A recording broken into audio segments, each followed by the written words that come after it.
Վախկոտություն մի խառնեք, մենք կհաղթենք, քանի որ մերն է արդարությունը։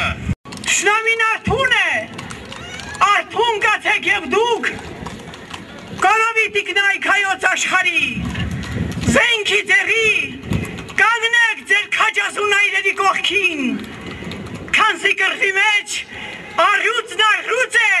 լինի էք թե որց։ Մարտ ամսին հայ առաքելական եկեղեցին նշում է Վարդանանց տոնը։ Քրիստոնյա հավատքի համար նահատակված զորավարն իր 1036 զինակիցների հետ դասվում է հայ եկեղեցու սրբերի շարքին։ Տոնանշումը ավելի քան 1.500-ամյակ, սակայն ժամանակի ընթացքում այն կորցրել էր իր ժողովրդականությունը։ Միայն վերջին տարիներին եկեղեցուն հաջողվեց ժողովրդին վերադարձնել օրվա խորհուրդը։ Երանելի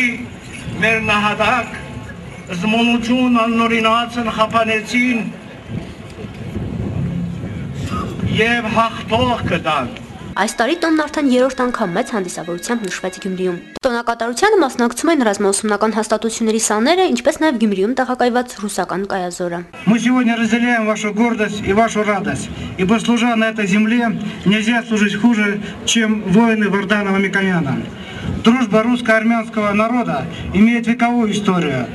И сегодня русские и армянские воины стоят рядом на защите границ Армении. Ավարարի ճակատամարտը հայոց պատմության ամենահերոսական էջերից մեկն է։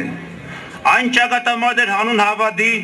անկախության եւ ազատության։ Հայրենասիրության ազգային վեգաղափարների սերմանման, մատաղ սերնդի դաստիարակության ու ոգեշնչման լավագույն օրինակը Վարդանանք են, որոնց օրինակին հետևելու պատրաստակամ է գյումրեցի փոքրիկը։ Ես ուրախ եմ, որ նա եղել է, մենք էլ պետք է Վարդան նման ուժեղ լինենք եւ պաշտպանենք մեր հայրենիքը թշնամուց։